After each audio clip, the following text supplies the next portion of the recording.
Hi, welcome to the Obachanchatter, and I'm here today to recap Real Housewives of Potomac. Not really sure what season or episode, but I'll make sure I put in the title for you. So I think this was it's called. I think this episode was titled though Hard Conversations. So we begin this recap off with we begin this recap off showing whatever happened last episode. So they show us whatever happened last episode, whatever happened. And the girls are back from Texas.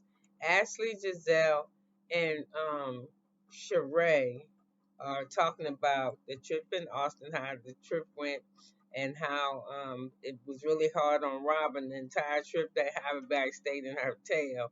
And then we got okay, so they making jokes on they jonesing on Robin.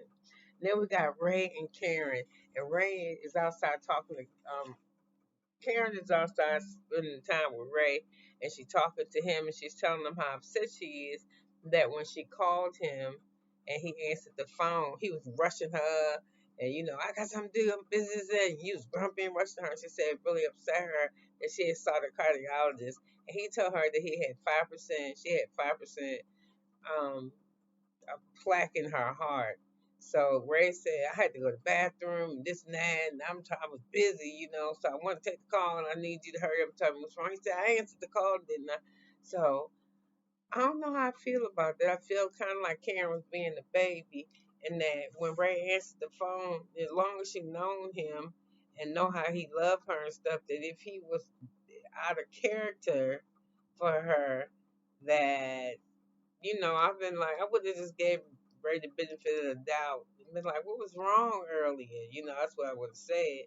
But she was like, you ain't give me this, and this, and that. And then I got, then on Karen's side, I had to say, why you got fucking, you just being a damn baby. It's just 5%. You can talk about them, he come home from dinner. Ray said, shit, I'm trying to make money. You talking to me about 5%? He was busy. And at the same time, he was busy. He shouldn't have answered. He should have called you back. I guess it was more convenient. But maybe you just kept blowing his phone up or something. So anyway, it seemed like she needed to get a little bit of attention. So he did what he needed to do. He got up and he gave her some sugar with a kiss. So anyway, we got um what's their name? Mia and Gordon, and they are going to go to a culinary class to cook what they cooking pasta, Alfredo, I think. Ooh, it sounds so good. I want some Alfredo. What's going on with them? Um, and they waiting on Juan and what's the other girl named Robin to show up. Now I feel a certain way about this. They're taking this cooking class, and I was like, first of all, why the fuck is they wasting money? Because me and Gordon, she said they got their money problem. She was spending the hell out of some money. She just slow down. So anyway, they waiting on them, and Robin and Warren ain't got no business going. Who paying for the damn class? So anyway, when they get to the place, Warren got to get he got to make a phone call real quick. So the person he called, he say, "Hey, honey, what's what's going on? What's up, baby? What's going on? I need that, I need that." So he on the end begging for his job outside the spot. So they when they go inside, everybody say hi and whatever, whatever. And they meet the lady. And why they making the stuff? Warren just be mean to Robin. He just mean. He he mean to her. He tell her, why you doing it that way? He just mean. And I started to think that she's probably gonna get her some loving tonight. Because if I'm taking the cooking class with my man, I think it'd be sexy. We're making the pasta together. The egg all yolky. So we be down in it and get dirty. And then he just he grouchy and I don't care what nobody say. When that motherfucker took his money, yeah, and ruined and took his money, he think it ruined his life. He making her ass pay. She shouldn't have married him. He going and she feel like she's supposed to pay. So that's why they did. They did because they trauma bonded. He traumatized that she gave his money to a motherfucker who went and blew it and killed himself. He can't even get the damn man to choke him to death because he already did. And then it's her. She gotta look at that. She know that she took this motherfucker money, and she gotta be around him every day. I wouldn't have married him. I just been cut my losses. Yep, because y'all just in it because y'all trauma bonded. He gonna make your ass pay. He gonna be nasty and mean to you. He probably be fucking hard as hell, probably right through the mattress. Cause Warren is mad with you. I don't even know he mad with you. He mad with your ass, yeah. And you sitting there take that shit. That's not his money. And then dude kill himself. That shit'll make a person want to kill themselves. So you, Robin, you better warn girls anyway. And they with the chef. And I was like, who paying for this class? And I said, I ain't just paying for the class. Who paying to watch the goddamn kids? Who babysitting? Y'all just blowing money. So Robin looking a little nervous and ugly in that black in her confessional. She's like she's going to a funeral. And she's saying, you know, the job market for Juan don't look good. It damn sure don't at all. This nigga got pending case. And then when he's at the school wasn't winning no games. Girl, he need to get out of coaching. You need to coach kids like elementary school or some shit. And she's like, so she get ready to open up this franchise. Robin is going into business, and she called Glow 30. And she said it's a skincare spa place. And she said she's been going to 10 years. That's another bill. You need to stop going. Yes. So she gonna put her money in there. And she said she's scared. So when they there, she said, "Did you get the stuff that I sent you?" And me and Gordon said, "Yeah." And she said, "The specs look good. Everything looks good, Robin. It really does. We looked at it and this and that." And I was like, "Robin, are you serious? Did you send your shit over to that Glenn and her? Look at it. Didn't they get kicked out of the brother's shit? The family business, spine business or something, chiropractic business. I'm sure she did. Didn't they just downsize to a little ass apartment from like a 22,000 square foot house to a 2,000 square foot apartment? And them motherfuckers, did you ask them for advice? You and and then the man that had that money went and killed themselves too. Girl. You got a bad chance of asking me what you supposed to do with your money. You just send there shit to me, let me look at it. Mm-mm-mm. So anyway, me said, she started talking. They started talking, and she started talking about the hotel. She bring me ain't pull no punches. She started talking about stuff. So what happened at the hotel? I mean, Robin said something. So anyway, he's like, yeah, the paper said it, this says it said so many times, right? So I don't even tell the story. So she was like, so what you do? Put the hotel, what you do? Put the bill down, pay for the hotel over the phone or something? He was like, no, the hotel. She said, oh, you was there. And he was like, yeah, I paid for the room or something. I put money down and I did that, So I put the money down and I paid for it, put the money down. He said, um,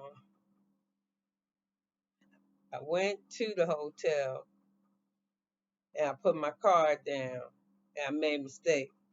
I'm a grown man and I take accountability for that. That's the end of that. No way, nigga. You went there for a hotel. You had sex with that lady. You put your card down. That you put that card down. You upstairs and had sex with that lady. And then, like you said, you might have called your friend because you seem like you're a creepy motherfucker. Have him come over to get over. To get him some. But I made my mistake. And then me, it was like, shit. Me was like, okay, cool. Seems like y'all rehearsed it real good. I believe you, man. I think they rehearsed it too. I think they was at the house and say, listen, this what we want to say, and this our story, and we're sticking to it. Because he wasn't going to talk about it all. Oh, didn't you hear the papers? Oh, didn't you? No, motherfucker, I want to hear it out of your mouth. And y'all practice it. So Mia said, um, she had told him a little bit about the attorney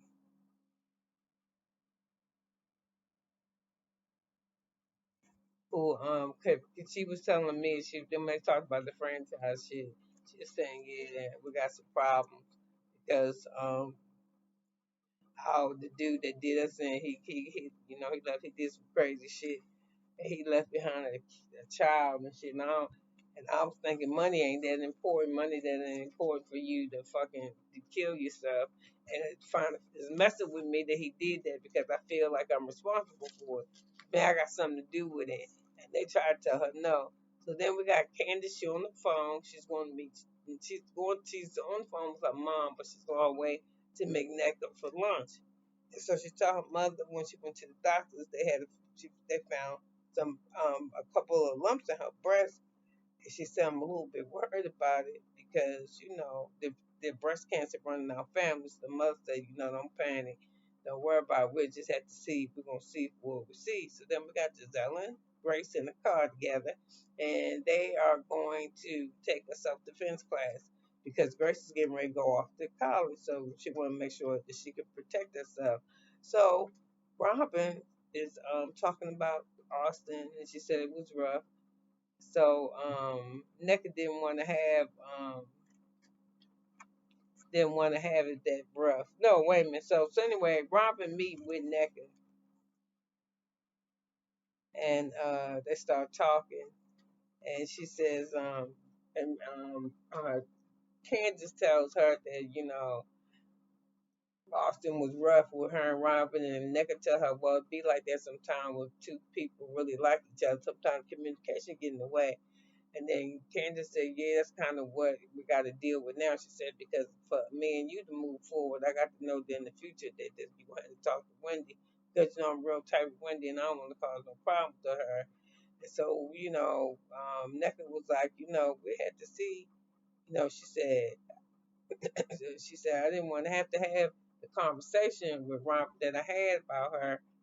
And then Robin said, but you called her a bitch. She said, that she called me a crackhead. She said, but you called her a bitch first. She said, you called her a whole bunch of shit before she said anything to you.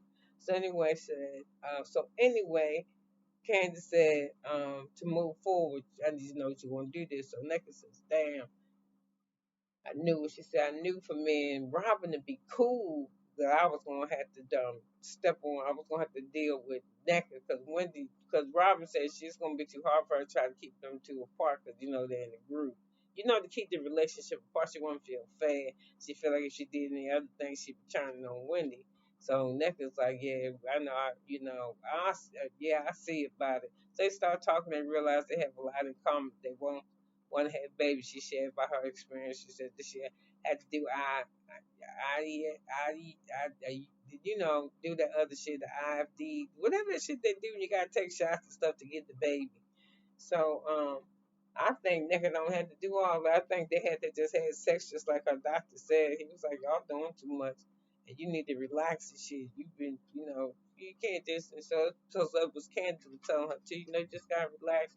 You gotta be patient, and it'll happen. So I think it'll happen for the both of them, and I think they probably could be real good friends. So then, anyway, you got Nia and Gordon, they talking, and she getting ready, she getting dressed, and she asked him to make her a drink because she got a makeup artist putting her damn makeup on. I'm like, they just be wasting money. Yeah, and she said she don't figure out what is it she gonna wear yet. But they just wasting money. So anyway, Mary was saying that with Gordon wanting to go to pursue this situation about this money suing his family. She just got a problem with. She says it's causing problems in her marriage.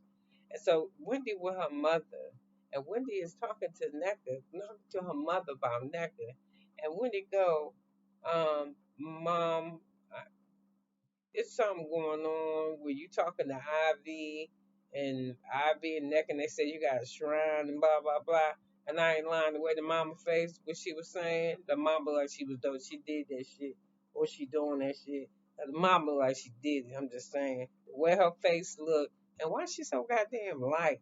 And then her mother was like, I had electric surgery. I said, damn.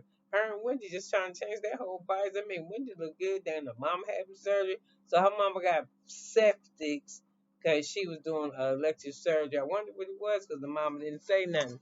So Wendy was like, I don't know. She said, you got a shrine, this and that. Mama said, I ain't do no that. I ain't do no such a thing as that. I just do pray for her. That's all. I mean, I pray for Ivy. I mean, Ivy like my daughter to me. I pray. I was just like, man, it sounds like some bullshit. It sounds like you did all of that. So anyway, Giselle is at the place with her daughter, and they doing the exercises and stuff. I'm not exercises; they doing self defense classes. And Giselle, I don't know, she don't look that strong to me. So anyway, that little girl ready to go to school. She ready to get the fuck up out of there. So she tell her she know how to protect herself. She gonna be, he was telling her stuff, and I know she nervous for her daughter. So they have a good time spend. They have a really good time spending. They have a really good time being together. And Giselle is just not, she just overwhelmed for her daughter. She happy for her and sad at the same time. But she tell her when she see her and she crying after she leave that it won't because she ain't happy for her, because she's so happy for her, and I know she is. So anyway, that's how they spend their mother daughter time. So I put down here look like her mama did that shit. And I said, I mean, when I'm in terms of Wendy's mother. So I said, um,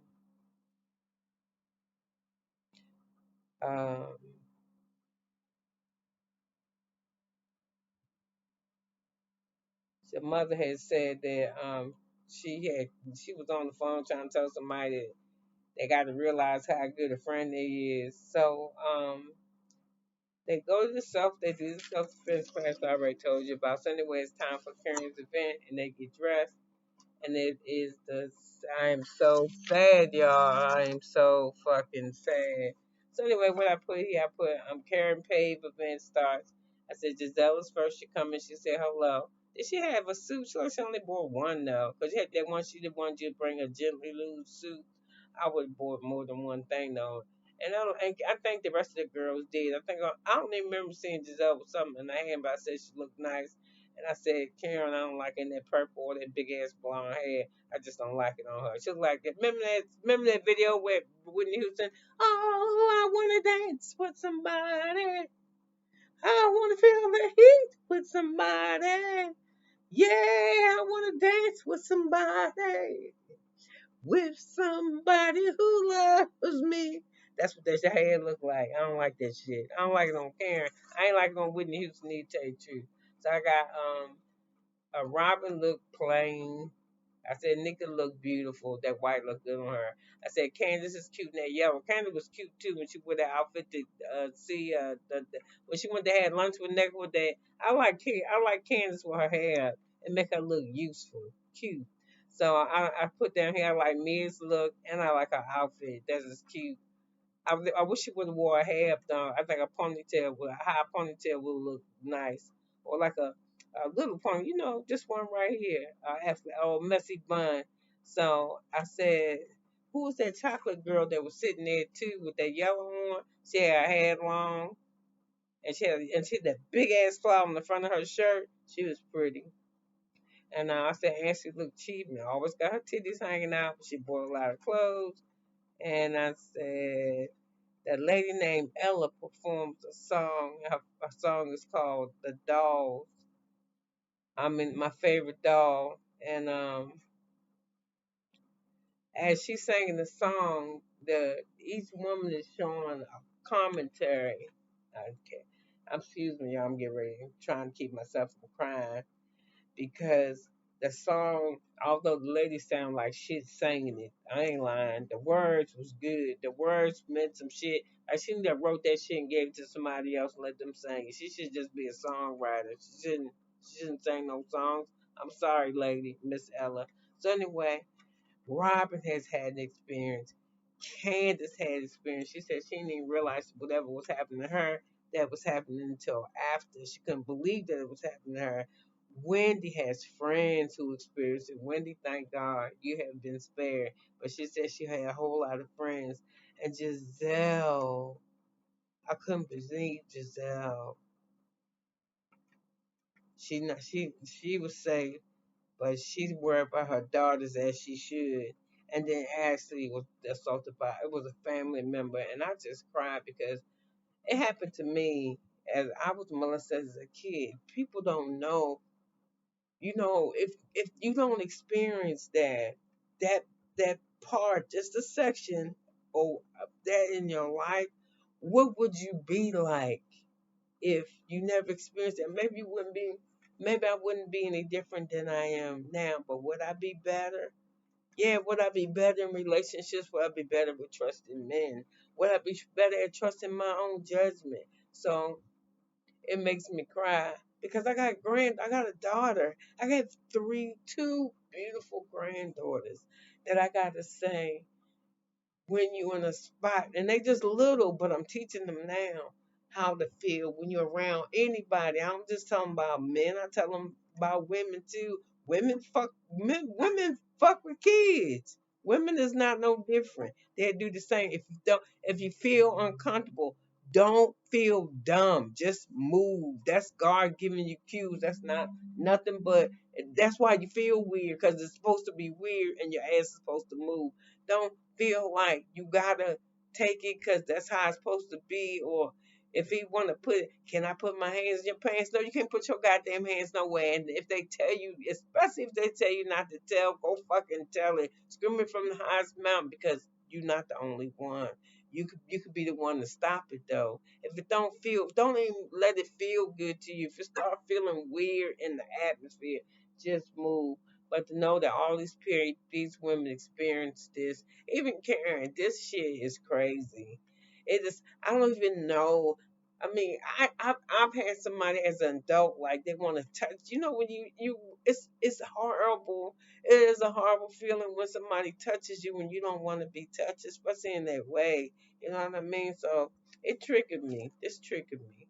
So it triggered me too. So she get up and she run because she dealing with the suicide. And then the same thing that's what she was saying about Jacqueline. She said that the girl named Jackie that she ripped her asshole on the last show. She said she really realized after a while and after time that she was mad with Jackie because she got assaulted by Jackie's boyfriend.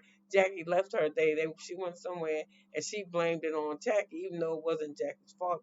Jackie can't control what that dude could do, but Jackie probably know if this dude can rape her friend, this motherfucker got some kind of secret, see some kind of some kind of deviant behavior when he your man, cause he your man, he do weird shit. But I don't know how I would chase that. But she said she needed to talk to Jacqueline to fix that because she was wrong and she was wrong to treat her friend that way. But shit, she said over the years I always been mean to her. She said because her boyfriend did some things to her. So she said, you know, she was the fuck that lady stopped singing. And I did too. Just read the words like a poem because she was horrible. So anyway, Robin finally get up. Somebody go chase after Mia and ask her what's going on. And she tells her story. So Giselle talks to the lady at the event who was in charge of it, and she tell her, "Hey, my daughter going to college." And the lady said, "Listen, I know it's scary for you and it's scary for your daughter." She said, "But just tell her when it don't feel right, just move. Listen, if it ain't, if you can't always cover yourself, don't try to be by yourself. And if because it ain't, you just don't get assaulted by people you don't know. You get assaulted by people that you do know." So I thought this episode was really good. And I just want to say, I'm just tired of the Potomac bitches fighting. I want them to be friends with each other. I want them like this shit. Like, do they all know that is what happened to them? Like, when they together, instead of y'all arguing about bullshit. I'm sorry, y'all. This is my machine. I gotta stop it. There's something going on with me. Let me see. Let me see. That ain't a good one right there. Let's see. So anyway, I'm almost done my recap. I'm hooked on my machine. I want them to get together and I want them to get together and talk about stuff like this, not be fighting about no bullshit and robbing with her lives. I just want y'all to come together. So I thought this episode was good. And then, maybe next week they get together and talk about the event and they can share this and they can have a camaraderie with each other instead of all this damn fighting. So anyway, it could have been anywhere in the world, but you spent 23 minutes and 51 seconds with me and I'm so glad you did. Bye now. Thanks my subscribers and trolls.